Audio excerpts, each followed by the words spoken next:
Zom 100 is absolutely amazing, but which version should you be checking out?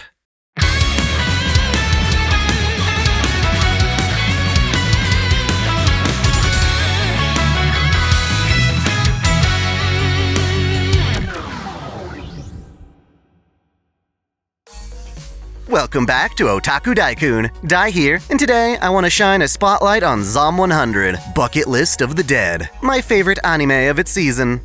I consider this series to be a spiritual successor to another favorite of mine, High School of the Dead. They both spice up the tried-and-true zombie outbreak genre with a comedic, lighthearted attitude. Considering we'll never see any more High School of the Dead since its creator passed away, I'm glad to see another show sort of carry the torch. From another perspective, you could think of Zom 100 as if Persona crossed with Zombieland. It sports a cast of youthful anime misfits traveling across Japan and making the best out of an otherwise horrifying situation. Sadly, the anime series is currently suffering from production delays, so it's not yet complete. I don't mind waiting, as long as they keep up the quality. In the meantime, I figured the best way to discuss this show would be by comparing its various adaptations. Zom 100 started as a manga, and now has both live-action and anime adaptations. How do they differ? Which one's the best? If you enjoy this content, be sure to like, comment, share, and smash that subscription bell as if it were your waifu. Consider supporting us by becoming a paid channel member on YouTube or joining via Subscribestar or Patreon. All three platforms offer the same perks, such as early access and spicy exclusive extras. Without further ado, let's dive in. No matter which version you go with, Zom 100 tells the story of Akira Tendo, a former rugby star in college who is now suffering as the employee of a black company. This is a Japanese term used to describe toxic, exploitative workplaces. They combine excessive unpaid overtime with abusive management, making even the most enthusiastic workers crumble into despair. Akira is miserable, nearly taking his own life, and the only reason he doesn't is the obligation he feels to his colleagues, because if he doesn't show up to work, their job will only get harder. This sick mentality has him trapped, until one day, he wakes up to find that Japan is plagued by a zombie apocalypse. While this should be horrifying, Akira is thrilled, as it means he no longer has to go to work. So long as he can survive, this is his chance to finally do all the things he never could. He writes up a bucket list, aiming for 100 things he wants to achieve before becoming a zombie. Obviously, this premise is absurd and silly, but that's also what makes it so much fun. For this kind of narrative to work, Zom 100 needs to balance that absurdity with sincere drama, and anime as an art form specializes in doing just that. Things that would be unfathomably stupid in real life actually work in anime because if you allow yourself to get lost in its world, the characters are expressive enough for you to believe what they're feeling. Let's start by comparing the anime to its original manga. By default, I bet a lot of y'all will assume that because anime adds movement, color, and sound, that it'll always be the definitive version. I'll admit that animation usually has the potential to outdo its manga, but that doesn't always happen in practice. That, and there are some stories that just thrive as manga because they're manga. The works of Junji Ito, for instance, benefit from being in book format. The process of turning the page, only to be shocked by striking images on the next, is what Ito's works thrive on. Similarly, we've got Berserk, which is so hard to adapt because its panels are all so detailed, they could be mounted and framed separately as fine art. This also reminds me of the visual novel Saya no Uta, or Song of Saya. It's my absolute favorite work of horror, and a lot of what makes it special would be lost in an anime or manga. For one, it would be much harder to remain so thoroughly in the protagonist's headspace, which is what the entire narrative hinges upon. That, and our inability to ever fully see its nightmarish creatures, makes it far scarier through our imagination. That said, when going from manga to anime, the winning formula is right there. A manga can serve as the ideal storyboard. In that regard, I generally think most anime can outdo their manga if they meet two basic requirements. First, the anime needs to match or exceed the perceived production value of its source.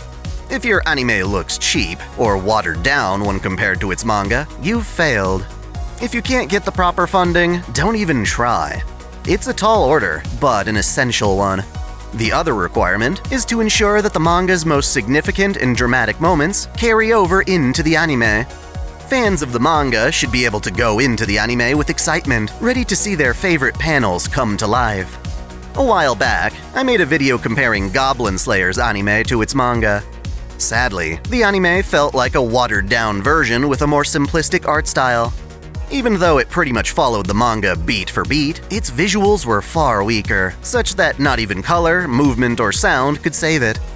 After all, those aspects aren't necessary.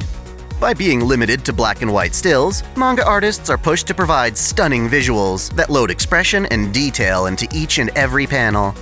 Characters leap out of the page, while impact lines and other stylistic elements bring intensity to the page. Animators sometimes take that for granted, failing to replicate or adequately substitute those stylistic flourishments. So how does Zom 100 stack up? I would say that the anime does elevate the source material. For about 90% of the experience, I prefer the anime to its manga. It's got amazing visuals that take the manga's panels and expand upon them with longer shots and dynamic camera angles. It adds a stylistic touch that the manga really can't, that being the colorized blood spatters. A fun element of Zom 100 is that those multicolored splats look like paint or graffiti, giving the show a youthful, rebellious aesthetic. While the manga only uses this on colored covers, as well as promotional materials, the anime incorporates it directly into the show itself, making an otherwise gritty zombie thriller into a rainbow of gory delight. When Akira sprints between apartment complexes in absolute delight, the anime elaborates on a moment that the manga only briefly shows. It takes the original intensity and gives us even more. For instance, the anime gives us more scenes of Shizuka Minazuki, where she's in her apartment, observing the zombies while working out and taking protein. Her whole spiel is that she only does things that will increase her survivability. She denies herself certain pleasures, like a delicious Sakura bun at the convenience store, because she has to stay in peak shape. Akira, on the other hand, risks his life to go on a beer run. Giving us those extra scenes with Shizuka develop her better in the anime than her original introduction. When not adding extra details, the anime stays faithful to its manga nearly shot for shot. There are, however, some notable exceptions, and they have to do with the anime's depiction of women. Because they don't get broadcast on TV, manga aren't as heavily regulated, so they often have the opportunity to be more explicit when it comes to nudity and violence. For example, when Akira's best friend, Kenichiro, finds himself trapped in a bondage-themed love hotel with a zombie girl, you can see her exposed chest in the manga. In the anime, those details either get covered by shadows or her long hair. Anime from the 80s and 90s could get away with full frontal nudity, but that's not the case anymore. Nowadays, studios tone down what's in the manga when turning it into an anime.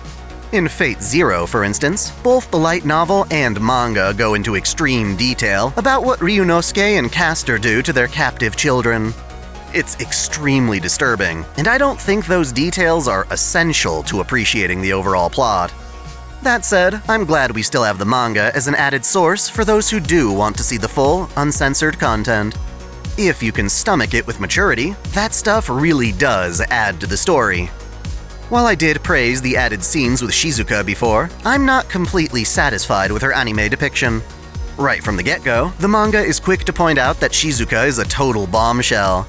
She's a fit goddess rocking a sports bra, and her design is precisely what attracted me to this anime in the first place.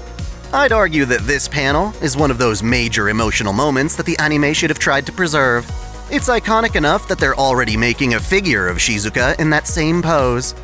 Instead of replicating this masterpiece, the anime makes her much more reserved. Don't get me wrong, she's still a great character, and her design hasn't actually changed, but the way that she's framed is clearly more conservative. If this was done in an effort to suppress the male gaze or something, that would piss me off, since it implies we can't take her seriously when she's making us just as thirsty as she is. It's odd, given that this scene is one of the only parts of Zom 100 that actually differs from the manga. You see, there's this epic moment in the anime where Shizuka pulls Akira out of the way of a speeding bus. That never happens in the manga. Instead, Shizuka scatters a bunch of paper in front of some rushing zombies, and they all trip over the paper, giving her a way to escape. She even steals Akira's bike, whereas the anime has her use her own bike, complete with a fancy motion-sensing camera. I'm not sure if the director thought tripping on sheets of paper was lame, but I do admit I prefer the truck crash, and I like Shizuka using her own bike to escape. It helps show how, unlike Akira, she's way more prepared for whatever comes her way. Again, this scene is the only time in the anime's first 5 episodes that something was deliberately changed from its manga. Naturally, I'm conflicted, since I hate when adaptations aren't faithful, but I begrudgingly accept it here. Overall, I still feel the anime is the best version to experience at this point. If only they included a panning shot of this manga panel, it would have been my definitive experience, since the anime really does improve on everything else. The live-action film, however, is a whole different can of worms. Honestly, I wish that any director hoping to adapt anime into live-action seriously considers one question: why? Why are you doing this? To further elaborate, what does live-action cinema have to add to the experience that the anime and manga don't already provide? At the time of writing this video, I haven't seen the live-action One Piece. As such, the only time I've ever recognized a legitimate reason for a live-action was with the Rurouni Kenshin movies. In its anime and manga forms, Kenshin struggles to properly choreograph its fight scenes, such that an actual sword fight winds up being far more dramatic. The OVAs do a much better job, but that's because they're mimicking live-action cinema. Thus, it actually made sense to adapt Kenshin's story within the bounds of an old-school samurai drama. It provided us a way to enjoy Kenshin that was not only completely unique, but arguably superior. In its favor, Zom 100 takes place in the modern day, and there's no shortage of zombie films to take inspiration from. However, like I said at the start of this video, what makes Zom 100 work is its ability to balance the insane absurdity of its premise with all the sincere emotions that accompany it. For example, both the anime and manga genuinely convince me that Akira is in a state of total hell at his job. They convince me that the zombie apocalypse is the best damn thing that's ever happened to him. I believe that this is a guy who'd go into the heart of a zombie horde to get his hands on an 8K television. These gestures and facial expressions are key, and I shouldn't have to tell you that real human actors can't emote like this, unless you're Jim Carrey in The Grinch. I give the actors credit for trying their best, but this sort of story just doesn't lend itself to the subtlety of human expression, and when actors try to exaggerate it, it just comes off as corny or underwhelming. I suppose it is kind of entertaining when I think of it like a theater production, where it's supposed to be overdone, but it never feels real. Ironically, a single picture from the manga is way more believable.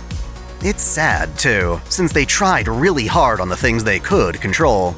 The zombie shark, for instance, looks pretty awesome. Another thing that gets lost in adaptation is a real sense of iconography in the characters. Artists have an amazing talent for conveying character through design. You can get an impression of someone at first glance, knowing whether they're hopelessly optimistic, cold and detached, or downright evil to the core. For example, Akira's supervisor. Even without knowing a damn thing about him, his 2D version immediately conveys his selfish, abusive nature. The company's fat and smarmy president instantly conveys his perverted corruption. Kenichiro, or Kencho, has a strong profile that sets him apart from the rest of the cast. He's often shirtless, if not outright nude, and it makes perfect sense that he's a ladies' man. He's got the looks to back it up. In live action, though, he just doesn't stand out. The only thing he's got going for him is his dyed hair.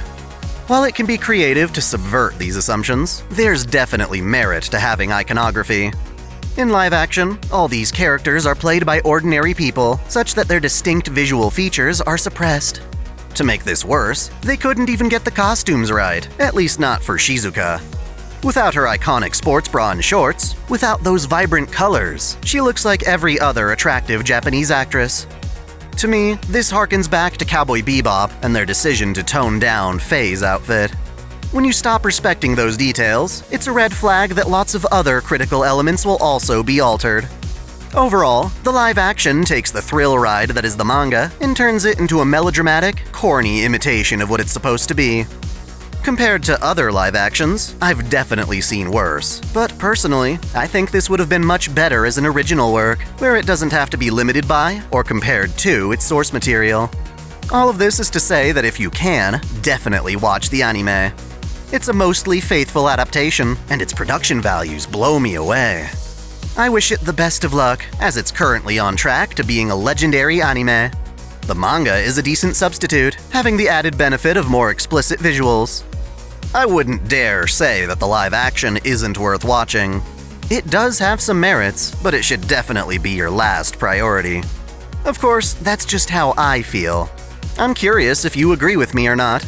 Are you enjoying Zom 100 as much as I am?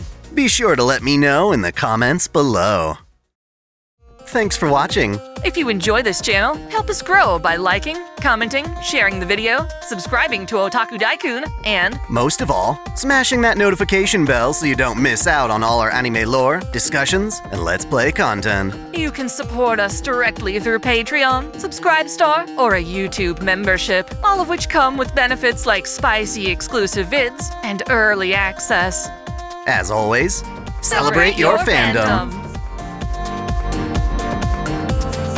I want to give a special shout out to all my $10 and up supporters. VideoGamer75, Dante Pendragon, Stephen Elak, Samuel Gersten, The Nonchalant Ostrich, Otaku Mom, Jens Bauman, Mystic Samurai 1983, Lord Omagoden, Freebrick, Olympian Doll, Alexis Yukio Gomez Yamato, Link Pendrago, Observer Bellis, King Kobo, Scout, James Hewitt, Uncanny EXP, Andre Foster, Jared Kraus, Zamas Autonomous, Yukie Eros, Crow Kalem, Sogai CH, Caitlin P, Vladimirovna, The Taz 96, Kengo X 77, Alester Bernadotte, Mickey D 343, and Akakaze Yume. Thank you all so much.